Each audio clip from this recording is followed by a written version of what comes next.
दोनों पक्ष ये कहते कि हम भी जीत गए, हम भी जीत गए। तो अब इसके अंदर क्योंकि फैसला कोर्ट का है और अगर दोनों पक्ष जो है मान रहे हैं कि दोनों ही जीत गए तो भाई हम भी बड़े खुश हैं, दोनों ही जीत गए। सुप्रीम कोर्ट में जो लंबे समय से चल रहा था इंटरिम में एक तरह से रिलीफ मिली है, जो उनकी तरफ से कहा जा रहा है कि हम इस फैसले का स्वागत करते हैं। 3 मामलों में इस तरह से राहत दिए कोर्ट में, जो प्रैक्टिसर 5 साल की इस तरह से पाबंदी थी कि 5 साल प्रैक्टिसर होना चाहिए, तभी आप कर सकते हो। उसमें साथ ही जो डीएम को पावर दी गई थी उस पर सुप्रीम कोर्ट से सवाल करें, तो कैसे देखते हैं? देखिए, मैं मानता हूं कि केंद्र सरकार के पास ऐसे बहुत सारे कंट्रोवर्शियल इश्यूज हैं जिनको वो समय समय पर निकाल के देश का ध्यान भटकाते हैं।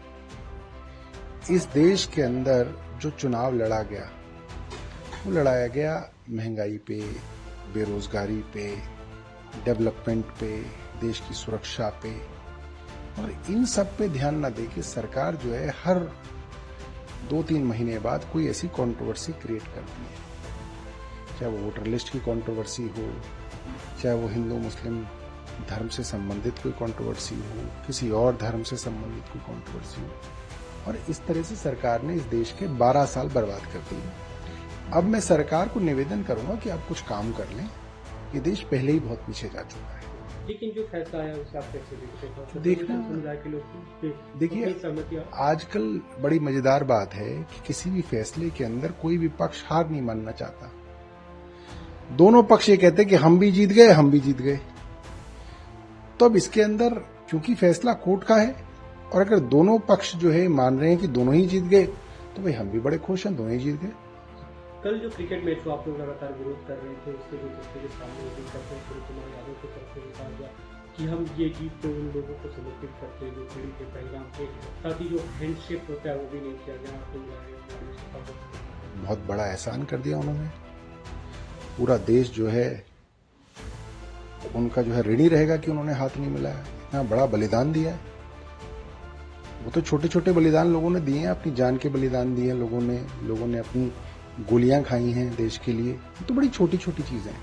औरत ने, किसी ने अपना सुहाग खोया है, बुजुर्ग बाप ने अपने बेटे की अस्थियां गंगा में बहाई हैं, तो बड़े छोटे बलिदान थे। इनके आगे जो सूर्य कुमार यादव जो हैं उनका जो बलिदान है तो बहुत महान बलिदान है कि उन्होंने हाथ नहीं मिलाया पाकिस्तान। मुझे लग रहा है कि भारत सरकार को उनको जो है परमवीर चक्र दे देना चाहिए, बल्कि जो शहीदों को जो परमवीर चक्र दिए गए हैं वो उन सबसे लेके इन्हें दे देने चाहिए, क्योंकि ये बहुत महान जो हैं देश के अंदर जो है कैप्टन पैदा हुए हैं, और मुझे लगता है कि उनके माँ बाप जो है उन पर बहुत फख्र करेंगे। अभी जो पंजाब में बाढ़ की स्थिति थी, केंद्रीय मंत्री रवनीत बिट्टू उन्होंने दौरा किया, उन्होंने सवाल खड़े किए पंजाब सरकार पे कि पंजाब सरकार राजनीति कर रही है, जो केंद्र सरकार से पैसे है तो ठीक से फैसले किया। देखिए, ऐसा है कि रवनीत बिट्टू अभी कुछ दिनों पहले तक तो कांग्रेस में हुआ करते थे, और जब कांग्रेस में हुआ करते थे तो यही कहते थे कि केंद्र सरकार जो है पंजाब सरकार के साथ जो है भेदभाव करती है।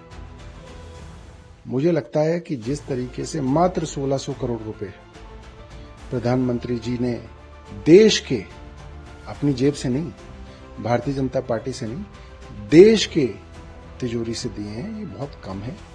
और ये प्रधानमंत्री की दुर्भावना दिखाता है कि पंजाब के किसानों ने जिस तरीके से काले कानूनों का विरोध किया था, प्रधानमंत्री आज भी दिल में उस बात को लेकर बैठे हैं।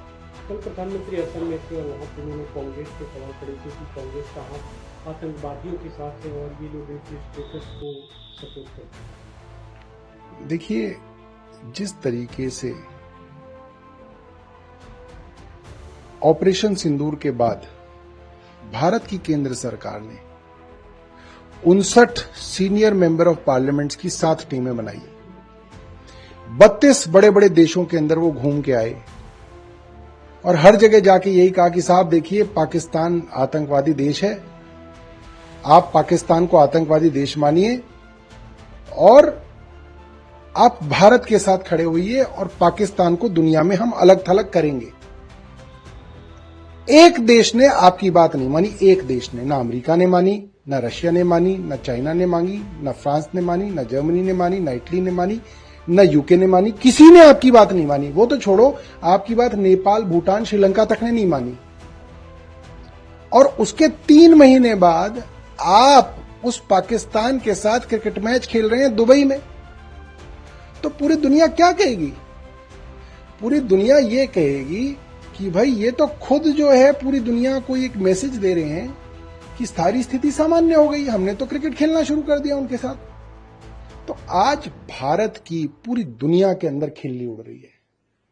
भारत एक नॉन सीरियस देश और भारत की सरकार एक नॉन सीरियस गवर्नमेंट की तरह पूरे दुनिया के अंदर आज प्रचारित हो रही है। और वो देश कहेंगे कि इनके चक्कर में हम असली अच्छे नहीं आए। कल को फ्रांस तो पाकिस्तान को जो है आतंकवादी देश डिक्लेयर कर देता, तुम दोस्ती कर लेते, तो फ्रांस के तो हमेशा के लिए रिश्ते खत्म हो जाते।